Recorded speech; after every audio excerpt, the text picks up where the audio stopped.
Ladies and gentlemen, attention please. The moment we have all been waiting for. Best man! I'd first like to take a moment to thank Mr. Adams and his family for this wonderful event. Beautiful.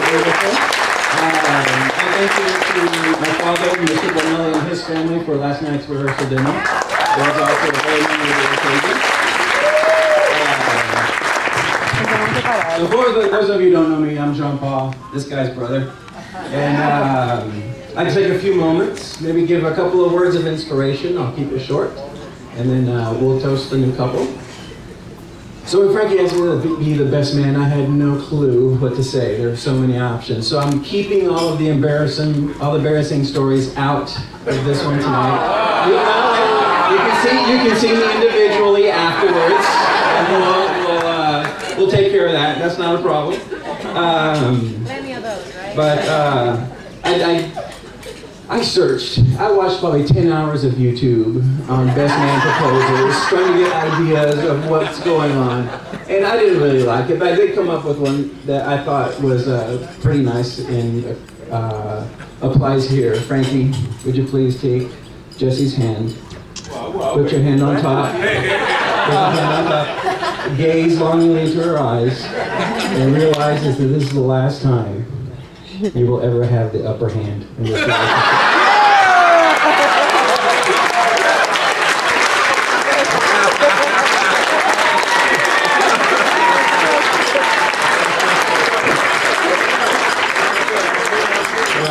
I think about that. He's just kidding.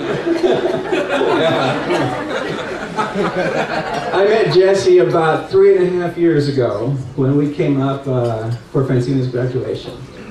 And I was very curious to know who this girl was that had Frankie all goofy. We met Jessie for a brief moment, and Frankie being a dog person, for those of you who do or don't know, I wondered about this girl. At one point in our visit, we had to go visit Jessie's apartment. I don't remember why, but we went somewhere.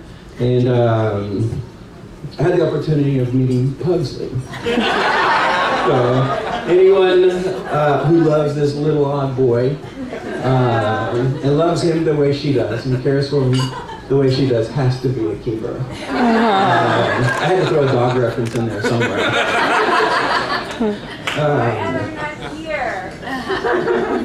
But granted, our lovely Jessie has so many other qualities that make her a keeper. We could be here all night talking about it, but I just want to mention that we know she's smart, she's fun, she's beautiful, so cute, which are two, you don't find beautiful and cute in a lot of places. So it's maybe first there.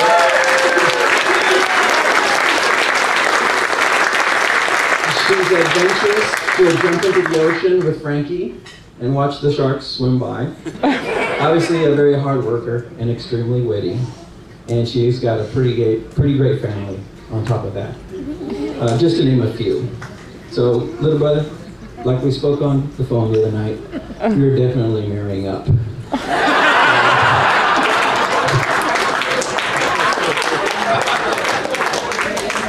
But Jessie, that's not to say you aren't making out like a bandit yourself. You're getting my little brother, one of the greatest men I know, and this is someone who is committed 100% to you. This is a kind man with a huge heart. He has a natural gift of being liked by all, and has an incredible sense of humor to go along with his Bonnelly looks. That one's in the family. Ladies. And his Bonnelly brains, which also runs in the family. Ladies.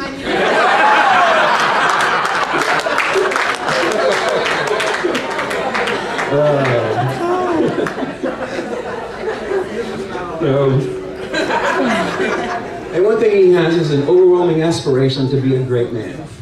And Jessie, I think with you, he will be an even greater man. There are absolutely no words that can really describe them together. So we'll leave it at that, and we'll move on. And that I know is true, that the words can't be made in English language. Airport connection. No, that's my trip information. I thought about what advice I could give this new couple on their new journey together. I racked my brain on how the best way to get my message across. So I figured I'd address my boy and make sure he got the message. So here goes. I've related marriages and relationships is like the game of golf. Seriously. Hear me out, hear me out.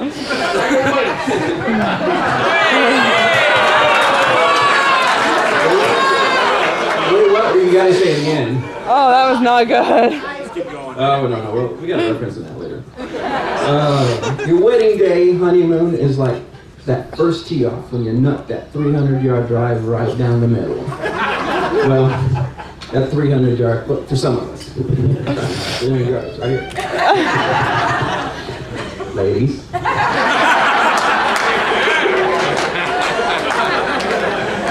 So you're in absolute euphoria on hole number 1. Oh, no mulligans. The next several holes can be pure bliss with birdies and pars, and yes, the occasional birdie, the occasional bogey that puts a king in your row. It's possible that on hole 7 or 8, you start to get the shanks. You begin hitting worm burners. For those of you who aren't golfers, that's the ball never gets off the ground. Slices and hooks. The game gets a little nerve-wracking.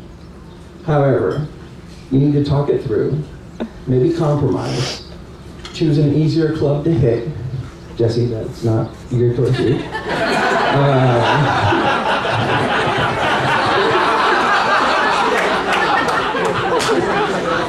But most important is to step back, talk it through, and recompose yourself. This will get you through the next few holes as you iron out your difficulties. As a wise man always told us, keep your head down, eye on the ball, and follow through. But in this analogy, Almost inside. Good Lord. this analogy, keep your head up. For the back 9, you will continue to experience some ups and downs in the remaining of your game, but you have learned how to cope, get back on track, and enjoy the marvel of this game. At the end of the day, as you sit at the clubhouse, you look back at the game and you think about the ups and downs and the amazing adventure you have just had. You realize, wow, what a ride. It just doesn't get any better than this. You look back and you wouldn't change a thing. The love for the game is never ending. So I hope that came across as an analogy, a little advice that Frankie might understand in those words. And I would like for now everybody to stand up and let's toast our newlyweds. I'll give you some of mine. Okay. Anyway. So raise your glasses. Thank you. Thank you so much. Here's to your new life together. Que viva los novios! Not there yet. May it be filled with dreams that come true, times that create memories that last in eternity, and a love that transcends all that the human mind and soul can possibly imagine. Yes! To Jessie and Frankie, may your love be that of what dreams are made of. I love you both. We love you both. Cheers.